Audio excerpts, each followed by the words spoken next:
Madden world, what it be like? It's your boy 4, Xbox 720 is the gamer tag on the PS4, and yo, this is that double triple Madden OGs, and we back with another offensive tip. I could have turned this into an offensive scheme, but we're just gonna do the one play for the video because I have not spent enough time to, in all confidence, put a scheme together. I probably will come back tomorrow with an entire scheme for this formation. What we're looking at is the single back trio out of the Baltimore Ravens playbook.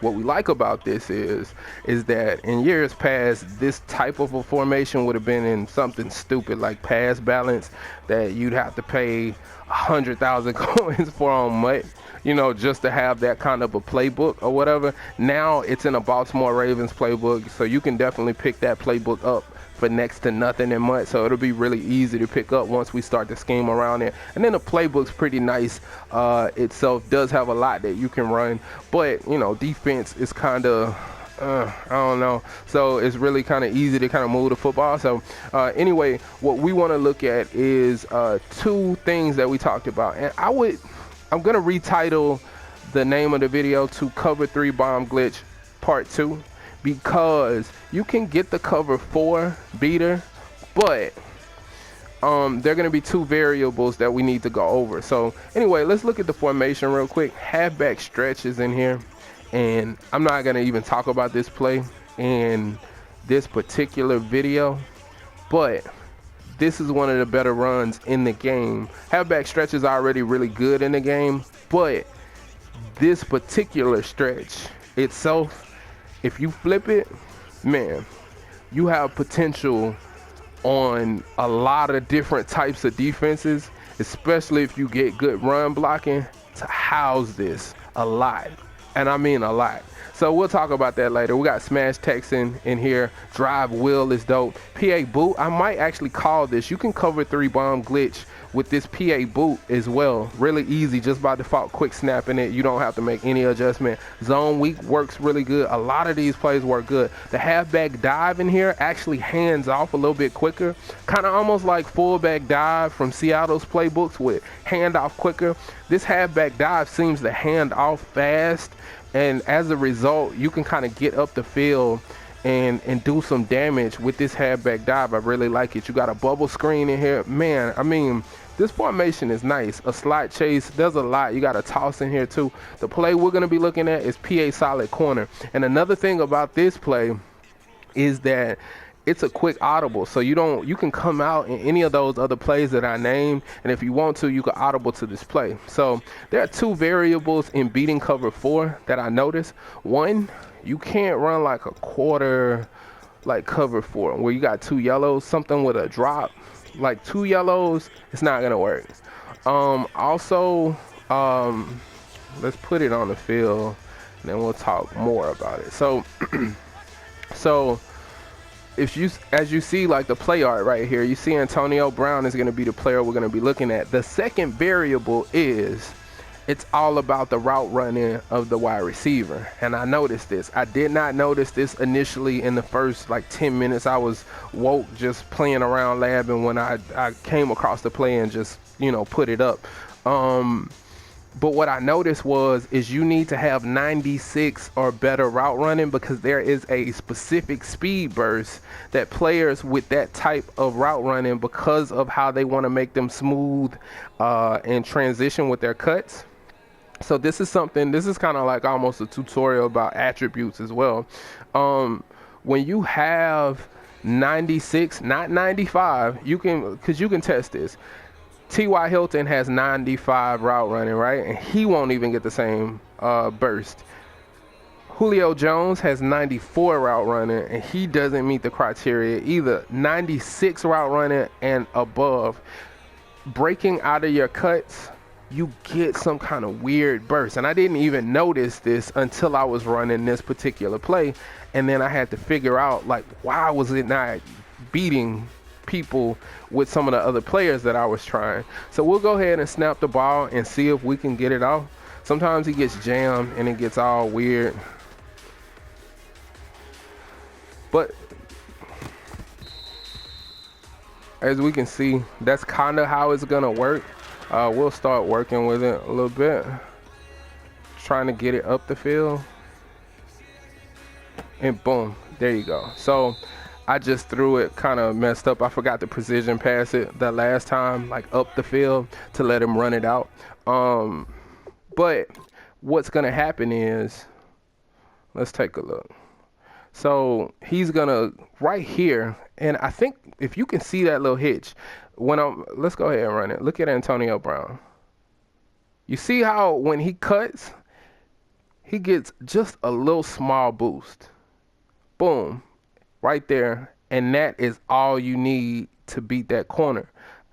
And also remember where Haywood Bay is on the inside. He is gonna make Cam Chancellor take a little small step to the right, and that's all you need. Boom. He takes that little bit of a step. He acknowledges him and takes just a little bit of step as opposed to backpedaling, and that's all you need to see. And he reacts well, but just because of that one little misstep, that's a touchdown. And also remember that this is a drop play, so you're blocking your tight end and your running back, so you should have time to throw the pass. Now, for whatever reason, let's say you can't throw it, right? Then what you're going to be looking at, I don't know why I took it off the field. I didn't have to. So, one of the reasons why I might want to take it off the field. Let's do it again. Oh, no. I got him in the game. All right, cool. He in the game. I thought Martavius Bryant wasn't in the game. So let's go ahead and do it again. We'll call cover 4 again. And now I'll say this, if it's like any other cover for a quarter, anything like that, any other kind of cover 4, you're still going to be able to get this. Now we want to look at Martavius Bryant. He's not on a circle route, but he's on this kind of like this funky kind of like, I don't know what they call those routes. Just take a look at what I mean here. And that is going to happen every single time. What I found was, and let's go ahead and replay that. He'll be more open. I ran this, put Matthew over there, tried to put people with good zone. I put Sherman on that side, like just labbing it, trying to figure out what would work. Now what's going to happen is he dips inside and then out. And when he does that,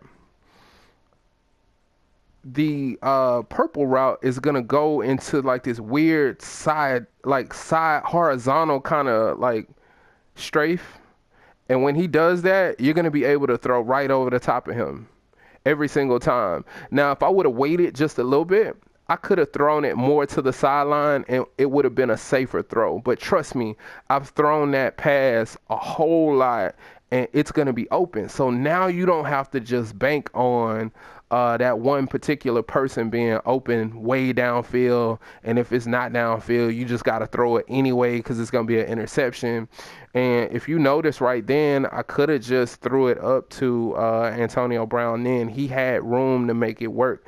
But like I said, we threw it to Bryant. Another thing that you could do on this play, if you wanted to, because you're already blocking 7, you could just block 6 and then send Ladarius Green on a drag route, and then he's going to get wide open beneath all of this stuff as well. So that's how you want to run this play. Another way, another variation of running the play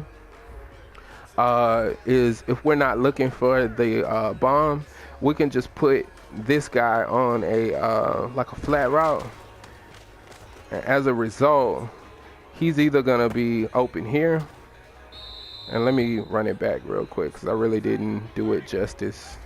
Like I'm kind of like looking in my phone and talking at the same time and trying to throw the ball. Hold on, let me pay attention.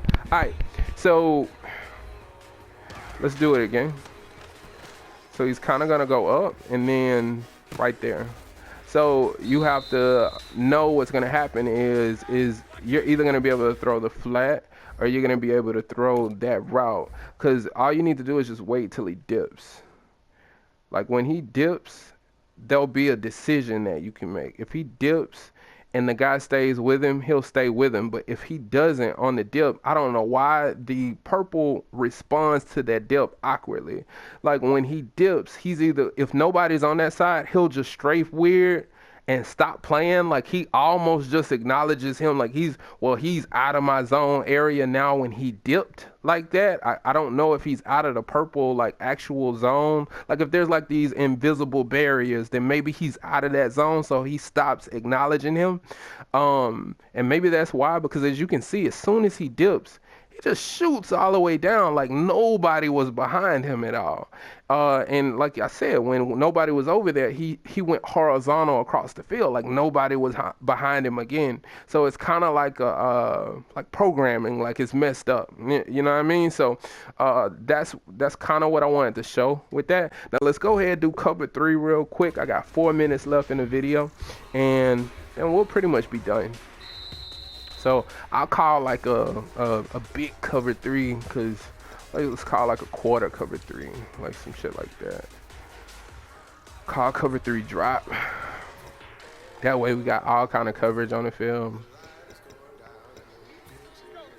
So I mean, we're just gonna keep it real simple. All you need to do is streak. That's it. All the cover 3 shells are gonna pretty much work like this. So it's just gonna work that way. We'll do it again. I don't know why I'm doing it again, but I think you saw it. So nothing else is happening. I mean, it works like that. I mean, pretty much the cover 3 is just gonna work. Another thing that you should note, let's just say they base align, right? And they move all of this around. So now this guy we'll streak on a cover 3 and see if I can get my read right. So we'll try it and let's see. What you want to start kind of looking at is this right here. Boom. If for some reason the cover 3 shell that you are looking at, let's call, and I don't know, like I said, it takes practice, because I mean reading this isn't really difficult. But it's about understanding what your free safety and then your safety, strong safety are doing. So your 2 high safeties, just look at which one of them do what. So if the strong safety is the one that's dipping in the cover 3, then you're not going to throw to Antonio Brown. If Earl Thomas is the one that's playing the deep blue, then you are going to be able to bomb glitch to Antonio Brown. But if the deep blue in the middle is coming from the right side of the field, then what you're going to have is the left outside corner is going to play the streak. And he is going to leave wide open way down the field for this big rocket catch. So that's what I was telling you about, making sure that you have all the way to your left. And it might be on a different recording that I didn't mention this, so I'm going to mention it now. All the way to the left, you want to have your big receiver. You want to have somebody like 6'4", somebody big, 6'2", 6'3", 6'4", Dez Bryant, Larry Fitz, players like that can go up and go get the football, so that you'll be able to just get this rocket right in the middle of the field. And look at where we are. Like, I'm at the 25-yard line and I'm throwing a rocket all the way down to my opponent's I'm on their 35. Like, I'm driving all the way down there. That's a big long rocket catch, you know. So that's a huge play to make. And if you notice, it looks like I still probably could have thrown to the right. Who knows? They might have just reacted because I threw the ball like that. But once again, you could do that. And if you wanted to bring Ladarius Green on a drag, that's definitely something you could do as well. I'm not going to really get into too much more. I would just advise that you take this into the lab. If you notice something that I didn't, feel free to comment and tell me what the fuck I missed. You know what I mean? Because I always would love to get better. Also, I'm probably going to put out more footage tomorrow in terms of like building a scheme around this play and more in this formation, because I think the run play is really good in this formation and it's worth talking about. But anyway, that's going to be it. That's my time for the day, ladies and gents. Like, comment, subscribe, and as always, respect the OGs. Peace.